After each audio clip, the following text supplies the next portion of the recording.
salaamaaleykum mbokk yi ñuy seetaan ci le Thiessois TV am mbégte retrouver leen tey nag les as du sport change complètement de discipline parce qu'on va parler aujourd'hui de handball xam nga ni équipe nationale Sénégal bu U20 moom mooy fas yéene daal di dem ci li nga xam ne mooy Coupe d'Afrique des Nations bu discipline boobu loolu moo tax tey ñu doxantu ba ci hôtel Résidence Lat Dior fekk si leen fii nga xam ni ils ont élu domicile pour def waajtaay bu mucc ayib loolu tax ñu fekk si leen tey gis nga joueurs yi ñu ngi nii sama ginnaaw mais tamit l'entraîneur est là le staff technique est tout simplement là pour nous accompagner au bout de 15 à 20 minutes on va essayer de voir fan la équipe bi toll mais balaa ñoo sori ñu bàyyi coach bi nga xam ni mu ngi nii à côté soriwul il a été là durant tout ce temps là moo groupe am ñu bàyyi ko Pape Ibnou na nga def.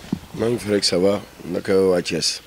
naka waa Thiès il est devenu Thiessois parce que tout simplement xam nga suñu waxee wàllu handball xam nañ ne d'habitude seen camp de base mooy fii ci stadium Lat Dior suñu nee stadium Lat Dior yàññ na sax handball lu ci ëpp moom moo ko waral parce que moom moo koy defar coach ginnaaw bi mu la nuyoo préparation bi commencé na vous avez fait presque 10 jours fan ngeen toll ci waajtaay bi.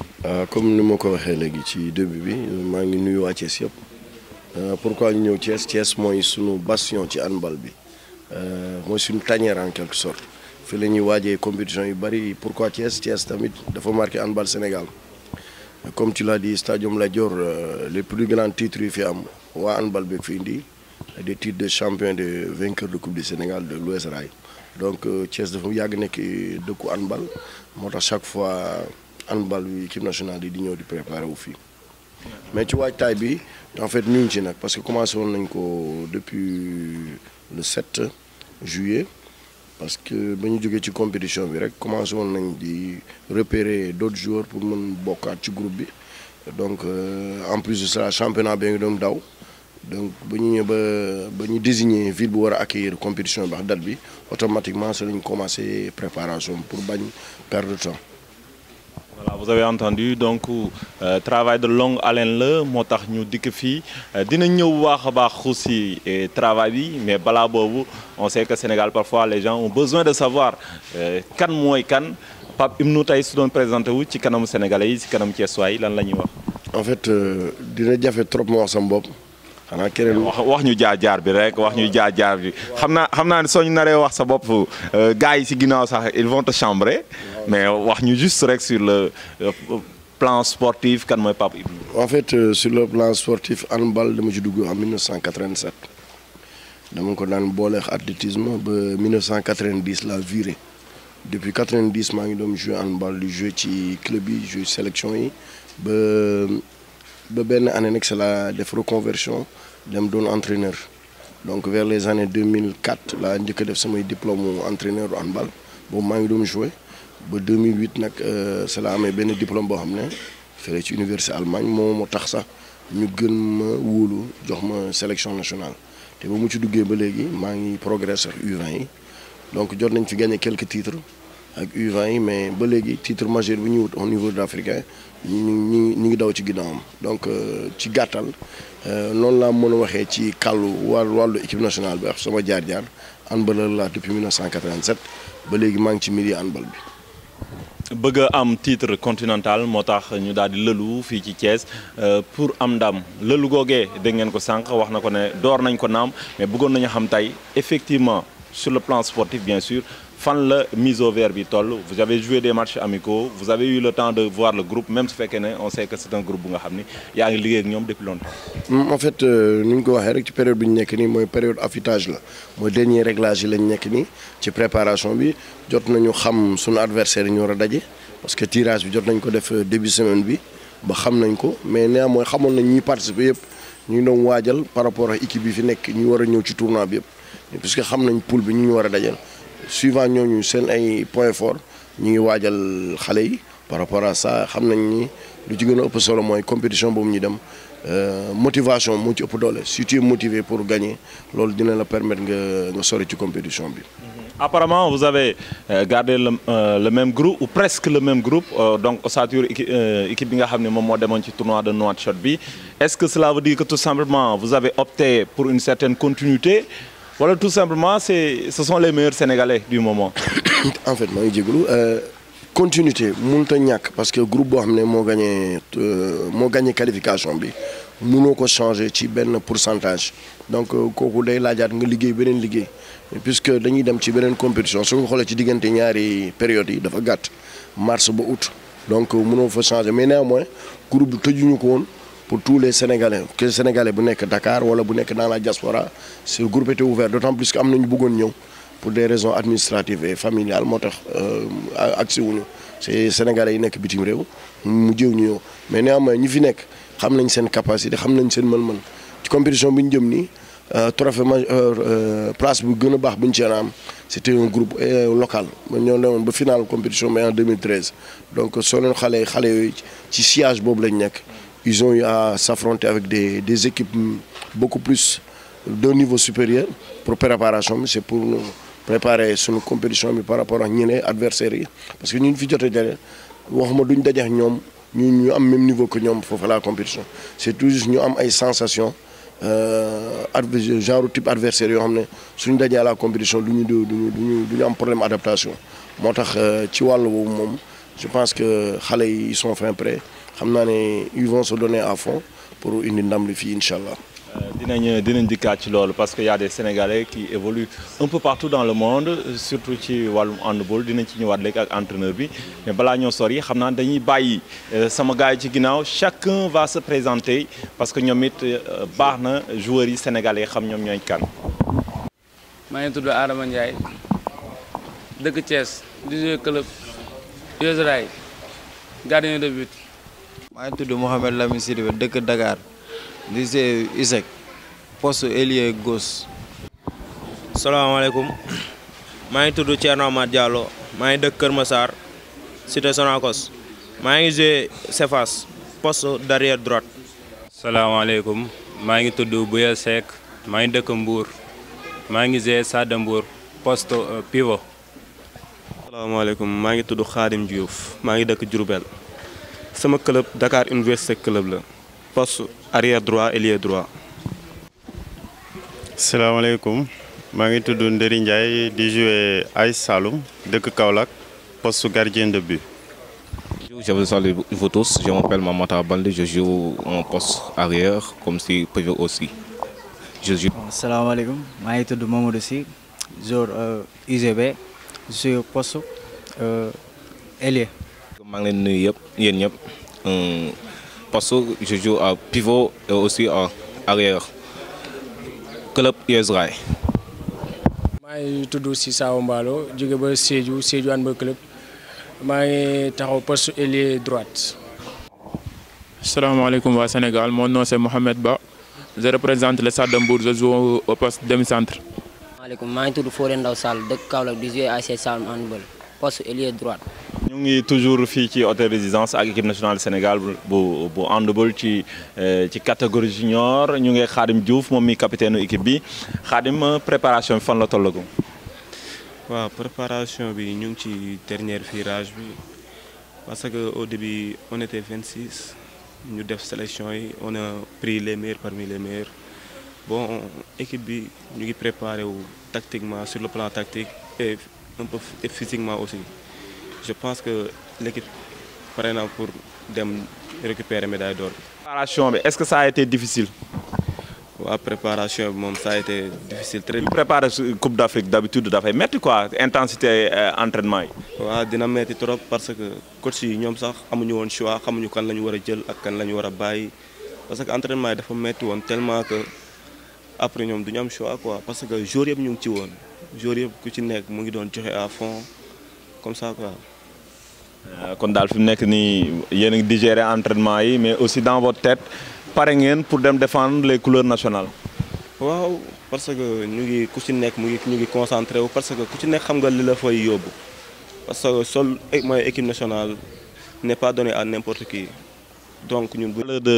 de travail intensité ci entraînement yi dégg nga léegi Khadim mu ngi koy wax nee na entraînement yi métti woon na mais j'aimerais aussi rebondir un peu en arrière parce que wax nañ ko sànq tey du xale yi rek ñoom ñooy sénégalais yu am moins de 20 ans dans le monde yuy def handball peut-être y en a d'autres bons voire même très bons à l'étranger est-ce que problème de moyens moo am ba tax ñëwuñu ou bien volonté la. non en fait c'est pas un problème de moyens parce que am nañu jotoon contacter ñu war a ñëw kon c'est pour des raisons familiales et d'indisponibilité au niveau administratif yenn documents ñoom ñu amuloon moo tax ñëwuñu am na ci koo xam ne passeport am dafa expiré mënoon ko changer passeport am bi dafa newoon ci beneen dëkk moo tax temps bi permettre ko mu dalam jëli passeport am pour ñëw changer ko déjà loolu tax na moom mënul ñëw mais am na ci koo xam ne problème familial la moo tax mënul ñëw donc moo tax ma ne la tëjuñu bunt bi à tout Sénégalais parce que équipe nationale ci texte yu régir fédération waxul sax un licencié dañu ne tout Sénégalais capable d'évoluer en équipe nationale qui a les capacités war nañ ko mën a sélectionner donc foofu xam nga c'est tellement ouvert c'est pas fermé cet article du règlement c'est pas fermé et puis en tant qu'entraîneur tam sooy jël yow da ngay xalaat luy gën ci réew mi nga def ko donc moo tax ma ne la ñu bari sax ñu ngi doon laam-laame tax ñu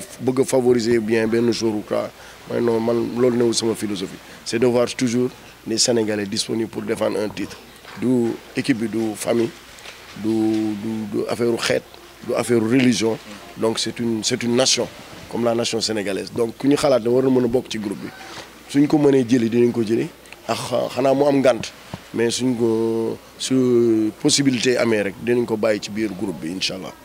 Et il confirme que dans une équipe la seule personne bu nga xam ne moom moo la leer ne kii mën na jël bëgg na équipe am gagné c'est l'entraîneur parce que ñeneen ñi ci des ñëpp mën nañ ko mere yéene ko ñu gagné ko pour ñu dàq ko mais l'entraîneur donc sûrement su amoon possibilité indi ñeneen dina ko def ci poule yi lañ jëm parce que tiré nañ ko Rwanda Madagascar ak Sénégal en match d'ouverture au premier match tout simplement le Sénégal va croiser équipe bi nga xam ne moom mooy Dalal loolu yaakaar naa ne pression supplémentaire la. Ou bien vous allez prendre ça positivement?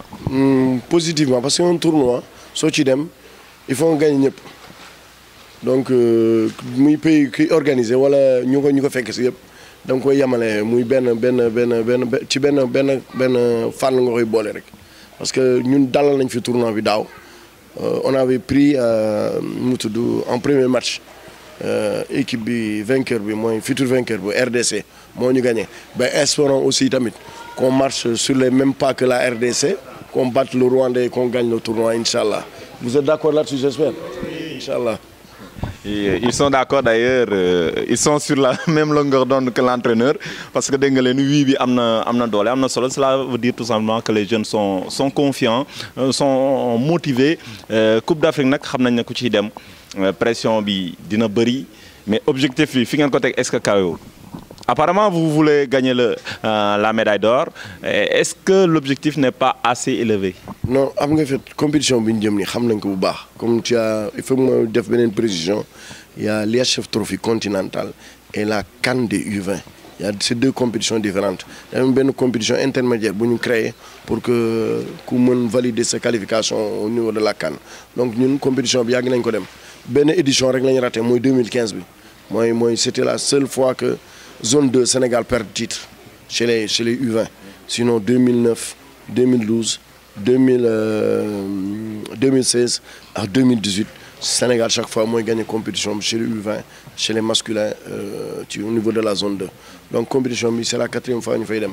Xam nañ bu baax suñu adversaire peut-être kenn lañ fi musul gis ci compétition mooy le Cameroun. Mais sinon le Nigeria, la RDC, on s'est croisé plusieurs fois.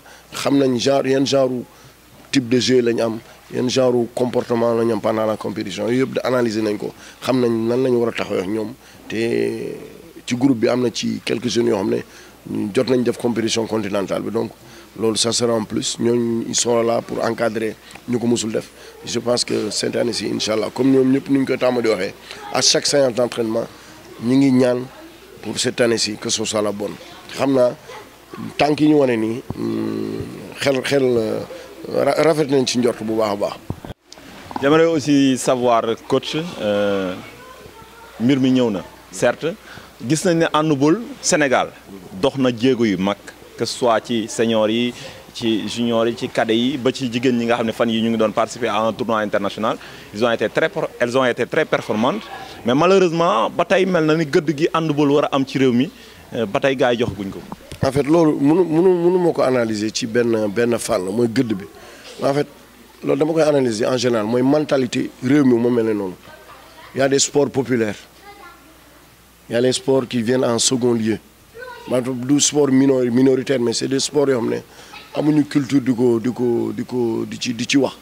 Mais nous, handball, nous avons des promotions pour une handball au devant de la scène. Parce que comme les résultats des autres équipes, seniors, dames, même les seniors masculins, les garçons, nous commencé à faire la reconstruction de l'équipe.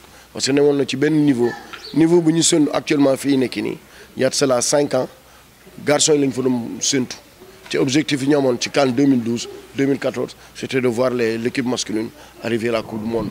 Parce que le groupe nous avons une possibilité de mondial. Mais comme nous avons c'est au Sénégal, quelques détails de compétition, nous passons à côté. Mais néanmoins, c'est vrai que l'État, Diego, avec le président, qu'on puisse dire, handball, équipe bi daan toog ay di sauter ay CAN daawuloon bokk ay Coupe d'Afrique presque une dizaine d'années moom mu ñëw fay bori fi newoon yëpp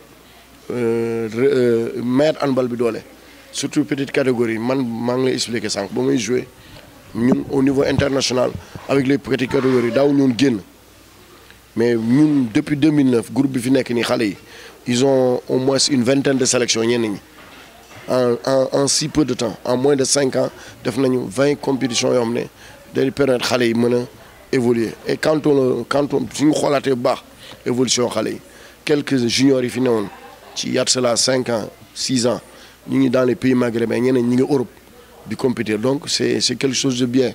Donc il faudrait saluer tamit effort de la fédération def demander encore à l'État de nous appeler ci encadrement jeune parce que quoi qu'on puisse dire en sport actuellement nous finissons équipe féminine il faut beaucoup plus de moyens c'est vrai que la fédération a fait fort les filles déjà ont une bourse olympique maintenant nous si nous def le tour pour qualifier l'équipe bi prochain mondial bi je pense que dina permettre handball bi ñu gën ko jox benen gëdd. Martial dama ko bett bi ma ne ko Kasumay dafa ree parce que pour moom rek a dégg Kasumay vous êtes le kiné de l'équipe nationale du Sénégal de handball comment se passe la préparation? Est-ce que les joueurs sont en pleine forme ou tout simplement il y a quelques bobos à signaler? Oui, en fait, je remercie votre chaîne. Je profite de l'occasion pour remercier aussi les coachs qui m'ont renouvelé leur confiance, parce que c'est la deuxième campagne que je fais avec eux. J'étais là lorsqu'on était à Mauritanie. Donc je crois ils sont satisfaits de mon travail, raison pour laquelle ils m'ont reconduit. Et je remercie vraiment ces coachs et surtout le secrétaire Chérif et le président de la fédération sénégalaise de handball. Bon, vous avez eu beaucoup de travail parce que 2 séances par jour. Là, le kiné n'a pas de temps pour dormir. En fait, tout se passe bien. Sur le plan moral, les gosses, ils sont là, ils sont au top, quoi. Le moral est au beau fixe, comme le disent les militaires. Et, les bobos, il y en a toujours. Les bobos, il y en a toujours. De blessures graves à signaler? Non, jusque-là, on touche du bois, ça va très bien. Et on se débrouille avec les moyens de bord qu'on a. Et surtout les gosses, ils sont compréhensifs. Chaque fois qu'ils viennent me voir, on a telle chose, je n'ai pas de médicaments, tu vois, ils sourient, ils viennent de faire, ils m'attaquent, ils me boxent, ils disent bon, c'est... Le national du Sénégal est sacré. Je pense bien qu'aussi on doit mettre toutes les dispositions pour que le travail se passe bien. Oui, ils ont mis tous les moyens. En fait j'ai divisé le travail en 2 phases. Il y a la phase préparatoire et la phase proprement dite, la phase sérieuse, comme je l'appelle. Alors, on a du matériel pour la phase préparatoire, qui sont les petits bobos, bon, on ne sait pas, comme je l'ai dit. Et maintenant, la phase proprement dite, ils mettent les moyens. Parce que l'année dernière, lorsqu'on était en Mauritanie, ils ont mis tous les moyens, franchement. Je suis revenu même avec des médicaments. Donc là... Vous ne vous inquiétez pas? Non, là, jusque-là, je ne m'inquiète pas. Ouais, je ne m'inquiète pas. Ça va. Donc on touche du bois, tous les jours sont en pleine forme et on espère les avoir au meilleur de leur forme durant la compétition. Oui, ils se sont tellement donnés qu'il y a des gosses qui sont surchargés. ils ont des problèmes musculaires. Et là, je suis en train de trouver des moyens pour cela, quoi. Parce que, par exemple, Sidibé et l'autre petit là, comme il s'appelle Tcherno Diallo, ils sont complètement surchargés, donc les cuisses sont gonflées. C'est ce qui fait que, ce qui prouve qu'ils vraiment ils se sont bien préparés. Là, sur le plan physique, je n'ai pas peur. Sur le plan médical, en tout cas, je ne peux pas dire que je suis très bon, mais c'est le résultat. C'est le résultat qui va nous juger. De toute façon, je suis en train de faire de mon mieux. Et je ne veux pas décevoir la Fédération sénégalaise de handball. Mbalo, bonne poste que je joue d'abord. Ailier droit, donc je suppose que sur la ligne, il doit être très bon. Bon appel ngay lancé Sénégalais parce que on sait que la compétition elle est presque arrivée, mais aussi yaakaar naa ni comme toutes les autres équipes nationales soxla ngeen aussi lancer appel aux Sénégalais pour ñu xam ci li ngeen jëm, mais aussi ñaanal leen sûrement pour la victoire. Effectivement, donc mbir yi xam naa ni jege na donc maanaam ku jóge sa kër rek instant ni say waajur mu ngi lay ñaanal kilifa diine tamit ñu ñuy ñaanal donc di lancer waat appel rek. di wax Sénégalais rek ñu ñaanal ñu xam ne seen doom seen jarbaat seen i rakk ñoo nekk fii pour représenter réew mi ndax nit sa réew rek nga mën a tiitaroo waaw tey soo génnee tey Sénégal ngay représenté wu donc tant que yaa ngi gis drapeau bi fa mu kii rek maanaam loolu honneur la pour ñun ñëpp fii ku nekk da nga bëgg loolu si sa jaar-jaar nga mën a am au moins nga am palmarès boo xamante ni même bu ko gars yi gisul mais yow sa jëmm bopp nga xam ko donc di ñaan ñëpp ñu xam ni seen i doom seen jarbaat comme ni ma la ko waxee ñi ngi dem wutti ji te yàlla nañu ko yàlla may ci xol bu sedd guy ñu indaale médaille d'or bi incha allah waajal Coupe d'Afrique bi incha allah. Est-ce que am nga objectif nombre de buts nombre de passes décisives? lépp mu xaj na ci rek lépp daal yéene gi la waaw yéene gi la te bëgg nañ ko waaw ndax man su ma dugalee keneen dugal lépp équipe bi moo dugal waaw. Merci Mbalo, il a bien dit dégg nga objectif bi mooy équipe bi gagné parce que équipe bi moom mooy star donc di ko jaajëfal bu baax a baax xam naa ne nag ñu ngi ci fin wu émission bi on va juste donner l'occasion à Pape Ibnou mu wax ses derniers mots ses derniers vœux ñu daal di tàggoo daal leen ñaanal ñu am daal. egsi nañ ci cëppaandaw waxtaan wi yaakaar naa ne Sénégalais yi dégg nañu am nañ aperçu ci li nga xam ne moom mooy compétition mais aussi ci liggéey bi nga xam ne yéen a ngi koy def mais je pense bien que dem ci compétition aussi. Amna cadre yi nga xam ne bëgg nga ko yëkkati jëmale ko ci réew mi. Avant tout vous remercier le Thiessois TV parce que opportunité bi ngeen ñu jox c'est la première fois ñu def émission avec le U20 bu jël temps bu bari ni donc ça il faut ñu signaler ko aussi remercier avant tout les familles des joueurs parce que ay xale yoo xam ne ay parents xam nga responsabilité parentale dafa rëy. nga jël sa doom bàyyi ko mu ñëw ci benn endroit nekk fi ak des gens mooy confiance mi am ci yow déjà kooku da nga leen di remercier.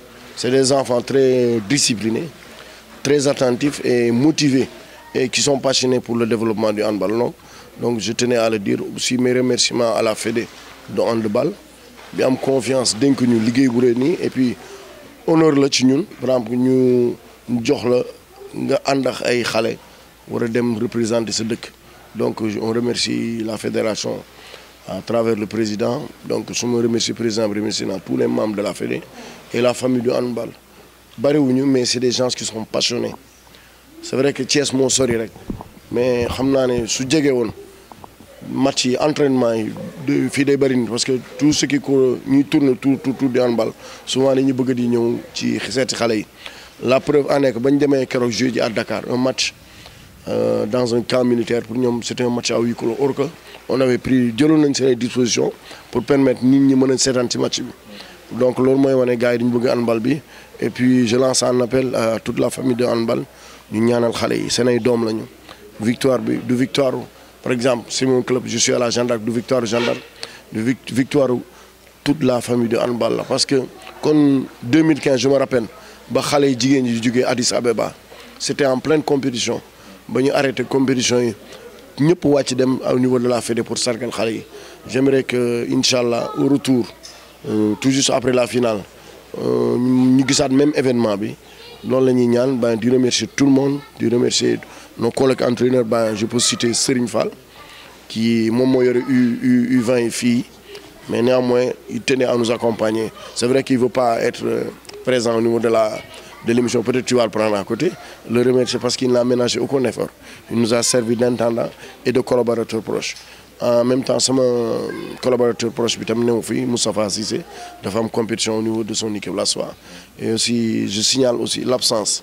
Ñetti joueurs finaux, Youssouf Attal, la femme compétition aussi. Et les deux autres au niveau du bureau des passeports pour valider ces documents administratifs pour le voyage. Donc, ce cadre il a terminé. Encore une fois de plus, remercier Thiès, la ville de Thiès, nos ville de handball. Et puis on remercie tout le monde di ñaan yàlla ñëwaat fi pour prochaine étape bi inchallah sous peu defaat ay émission yu bari. ci remerciement yi le directeur général de Matar Diouf résidence Lat Dior je sais qu'il n'a ménagé aucun effort handball Sénégal dañ ko amoon njukkal parce que mu ngi ñuy jàppale sur tous les plans même mënuñu ko wax fii au niveau de la presse mënuñu ko wax publiquement mais ñun waa handball xam nañu. Parce que nous je remercier en même temps personnel résidence Lat Dior ñu ouvert la ñu ñuy jàppale yàgg nañ ñoo jàppale. Serigne je le salue de passage déjà ñoo màggandoo bokk koñ donc ci handball lañ ko xam depuis ku ko xam ci handball ko xam en tout cas donc di leen jaajëfal bu baax a baax équipe nationale U20 bu Sénégal ak seen équipement yu yanj yi di jaajëfal le coach. Mais aussi le caméraman qui m'a accompagné, Ndiame Diop, fait un excellent travail. Merci à toute l'équipe, à Moussa Ba, qui part technique, je dis que si c'est la coordination, par mon mbégte bu baax a baax ñëw daal di leen wan li nga xam ni moom la équipe nationale Sénégal bu handball di dund. Les astuces sport, ça continue et on va inchallah revenir voir les lions du handball U20 fii ak ay fan. 1, 2, 3, gaynde